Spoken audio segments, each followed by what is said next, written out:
बताया क्या कुछ? 13 और 14 की रात्रि में गृहभेदन के एक गिरोह का सफल उद्भेदन किया गया है, जिसमें 4 व्यक्तियों को गिरफ्तार किया गया है।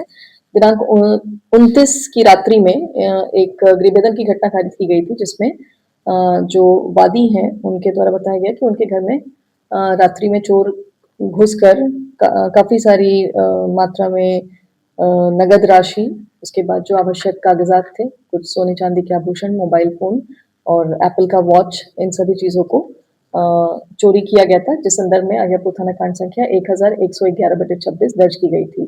घटना की गंभीरता को देखते हुए वरीय पुलिस अधीक्षक महोदय के निर्देशन में तथा नगर पुलिस अधीक्षक महोदय के अनुश्रवण में एक विशेष टीम का गठन किया गया था, जिसमें अहियापुर थानाध्यक्ष भी शामिल थे और उनके साथ एक रेडिंग टीम, जिन्होंने 14 तारीख को ये 4 अभियुक्तों को गिरफ्तार किया है।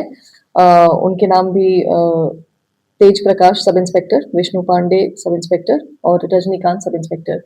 इनके द्वारा सफल तरीके से छापामारी करते हुए नीतीश कुमार थाना अहियापुर, धर्मेंद्र सहनी थाना अहियापुर, मिथुन महतो थाना नगर और दुर्गेश कुमार थाना सरैया, इन सभी को इनके घर से चोरी की नगद राशि, सोने चांदी के आभूषण और अन्य कीमती सामान के साथ गिरफ्तार किया गया है और इस संदर्भ में अहियापुर थाना कांड संख्या 1177/26 को दर्ज किया गया है।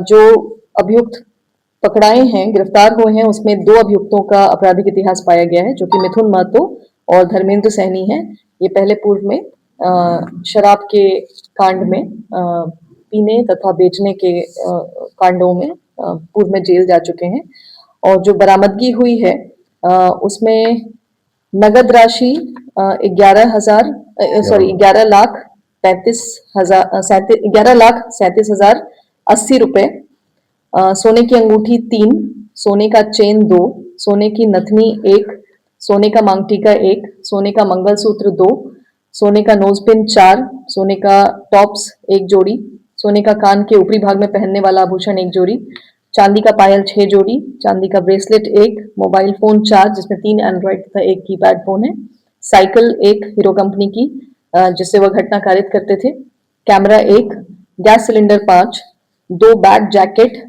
कोट एवं तकिया का खोल जिसमें जो नगद राशि जब्त की गई है उसको उसी तकिया के खोल में सिलाई करके छुपा कर रखा गया था।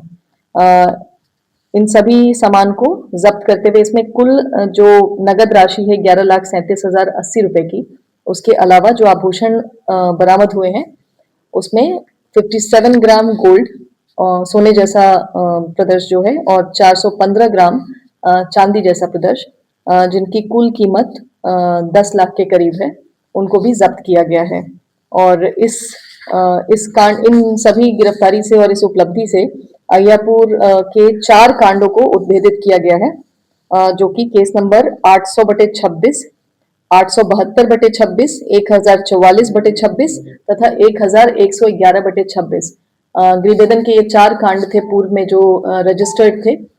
इन इसी गिरोह के इंटरोगेशन और इनके स्वीकारोक्ति बयान और जो इनकी निशानदेही थी उस पे जो बाकी लोगों की गिरफ्तारी हुई है उनके द्वारा ये 4 कांडों का सफल उद्भेदन हुआ है और पूर्व में भी पिछले माह में अहियापुर थाना से 9 अभियुक्तों को, जो कि 2 गिरोह थे, उनको गिरफ्तार करके गृहभेदन के मामले में न्यायिक हिरासत में भेजा गया था।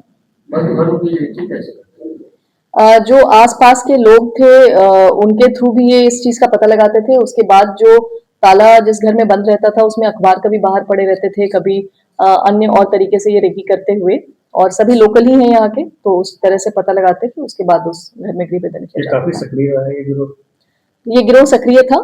इस गिरोह की गिरफ्तारी के पश्चात हम लोग करीब 13 लोगों को, 13 चोर जो अभियुक्त हैं गृहभेदन के, उनको न्यायिक हिरासत में भेज दिया गया है और इनसे और भी पूछताछ की गई है। इनका जो मोबाइल फोन जब्त किया गया है उससे बैकवर्ड लिंकेज पे भी काम किया जा रहा है कि ये जो प्रदर्श को चुराते थे और जो भी आभूषण इनके द्वारा चोरी की जाती थी वो कहाँ बेची जाती थी, तथा अन्य इनके गिरोह में यदि कोई और संलिप्त अभियुक्त अपराध करनी है तो उन पर भी छापामारी की जाएगी। मुख्य कौन है इस गिरोह में सभी लोग मिलकर ही काम कर रहे थे। इसमें धर्मेंद्र सहनी जो हैं और मिथुन महतो और धर्मेंद्र सहनी ये मुख्यतः मास्टरमाइंड यही थे और इनके द्वारा ही सारी प्लानिंग की जाती थी और जो एग्जीक्यूशन का काम था वो जो बाकी दो अभियुक्त हैं उनके द्वारा किया जाता था, नीतीश और दुर्गेश के द्वारा।